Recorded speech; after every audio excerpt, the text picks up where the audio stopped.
اس کی بجائے ایک نیا فردی کردار متعارف کروایا گیا جس کا تاریخ میں کوئی حقیقی وجود نہیں تھا، اور نیمک کیمل، ڈاکٹر پروفیسر ہائیل نکول اور ایسک پاشا زادہ جیسے عظیم اورہین نے ایناگول کی فتح میں اسی ترگت کا کردار تسلیم کیا تھا جو کہ ارطغرل غازی کے دیرینہ ساتھی تھے، نہ کہ اس تخلیقی اور فکشنل کردار کا۔ مبالغہ نمبر 3، ترگت ایلب کا خفیہ مشن پر جانا۔ دوستو، ترگت ایلب ایک ایسی تاریخی شخصیت تھے جو کہ ارطغرل غازی کے سب سے قریبی اور وفادار ساتھیوں میں سے ایک تھے، لیکن کرولوش عثمان کے رائٹرز نے نہ صرف ناظرین کو الجھن میں ڈالا بلکہ اصل تاریخ کو بھی دھندلا کر دیا۔ جی ہاں دوستو، کرولوش عثمان کے سیزن 6 میں ہمیں دکھایا گیا کہ سالوں بعد ترگت ایلب جب واپس آتے ہیں تو اس وقت عثمان غازی ترگت کو دیکھ کر حیرت میں ڈوب جاتے ہیں، اور اگر آپ نے ایپیسوڈ 191 دیکھی ہے تو اس میں عثمان بن ترگت سے سوال کرتے ہیں کہ آپ کہاں تھے، ہم تو یہ سمجھ رہے تھے کہ آپ اس دنیا فانی سے رخصت ہو چکے ہیں۔ تو ترگت ایلب مسکرا کر جواب دیتے ہیں کہ ارطغرل غازی نے اپنی وفات سے پہلے انہیں ایک خفیہ فریضہ سونپا تھا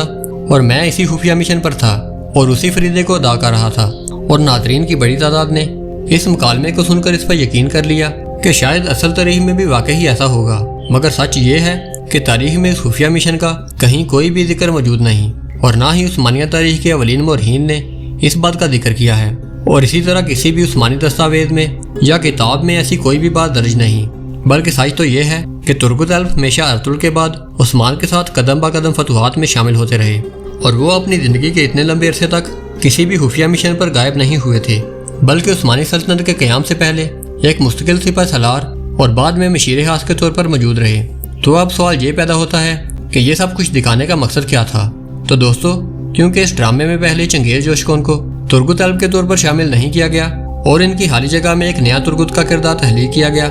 جس کی ایک الگ بیک سٹوری دکھائی گئی، تو ناظرین کو مطمئن کرنے کے لیے اس ڈرامے کے رائٹرز نے یہ جھوٹ لکھا تاکہ ان کی غیر موجودگی کا کوئی بہانہ بنایا جا سکے اور ناظرین کو مطمئن کیا جا سکے۔ لیکن دوستو، آپ کو یاد رکھنا چاہیے کہ یہ ڈرامہ کبھی کبھار سیاست کی بینٹ چڑھ کر تاریخ کو قربان کر دیتا ہے۔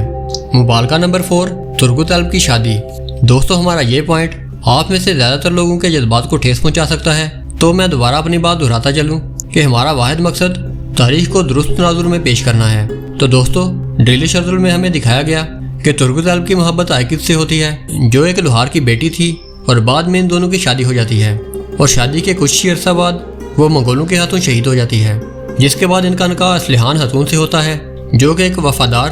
بہادر اور جنگجو خاتون کے طور پر پیش کی گئیں۔ اور ترگت ایلب کی یہ کہانی آپ میں سے زیادہ تر لوگوں کے دلوں کے قریب ہے، مگر افسوس کہ یہ حقیقت سے بہت دور ہے، اور ان دونوں کرداروں کو اس قدر جذباتی اور رومانوی انداز میں پیش کیا گیا کہ بیشتر ناظرین یہ سمجھ بیٹھے کہ یہ سب کچھ تاریخ کا حصہ ہے۔ مگر دوستو، اگر اصل تاریخ دیکھی جائے تو ہمیں تاریخ العثمانی جیسی مستند کتابوں میں ترگت ایلب کی صرف ایک ہی شادی کا ذکر ملتا ہے جس میں ان کی بیوی کا اصل نام یا پھر اصل کردار نمایاں نہیں ہے، لیکن بعض دیگر روایات میں ان کی بیوی کا تعلق کائی قبیلے کے اندرونی حلقے سے بتایا جاتا ہے۔ اور ان تمام تحریروں کے پیش نظر سیزن 1 میں دکھائی جانے والی آئکت کا کردار تو حقیقت سے قریب لگتا ہے، مگر اسلحان خاتون کا کردار بالکل فرضی تھا، اور اس کے علاوہ ان کا بیٹا جس کا نام محمد تھا اسے بھی اس سیریز میں نہیں دکھایا گیا۔ تو اس لیے یہ کہنا درست ہوگا کہ ترگت ایلب کی رومانوی زندگی کو ڈرامائی بنانے کے لیے دوسرا نکاح فرضی تھا، اور اسلحان خاتون کے کردار کا تاریخی حقیقت سے کوئی بھی واسطہ نہیں تھا۔ 5واں مبالغہ،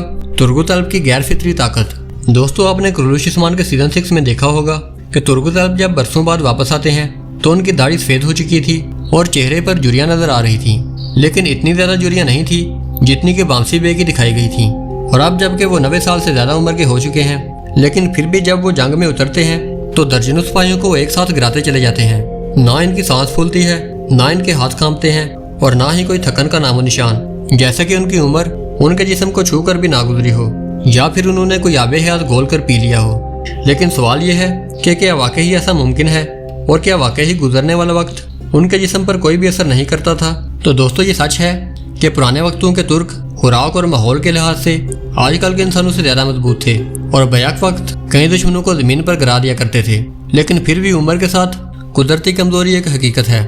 جس میں کوئی بھی نہیں پائی سکتا، اور انسانی جسم کی فطری ساخت کے مطابق جیسے جیسے عمر بڑھتی ہے مسکولر اسٹرینتھ اور بون ڈینسٹی کم ہو جاتی ہے، اور اکھڑنے والی سانس کے ساتھ جوڑوں کی سختی بھی بڑھنے لگتی ہے۔ اور اگرچہ ترگت ایلب قدیم دور کے فطری لوگوں میں سے ایک تھے جن کی خوراک اور جسمانی مشقت بہت زیادہ تھی، لیکن تاریخی اعتبار سے وہ اس عمر میں اتنے زیادہ چاقو چبند نہیں رہے تھے۔ مگر ڈرامے کا کمال دیکھیں کہ اس عمر رسیدہ سپاہی کو اتنا زیادہ طاقتور دکھایا گیا کہ نوجوان سپاہی بھی حیران رہ جاتے ہیں۔ لیکن دوستو، یہاں ایک اور پہلو بھی نظر انداز نہیں کیا جا سکتا، وہ یہ کہ ایسا کرنا قریش عثمان کے رائٹرز کی ایک مجبوری تھی، کیونکہ جب ترک کا کردار اپنی جوانی کے دور میں تھا اور وہ واقعی اچھی طرح لڑنے کے قابل تھا، تو اس وقت اسے منظرنامے سے غائب رکھا گیا،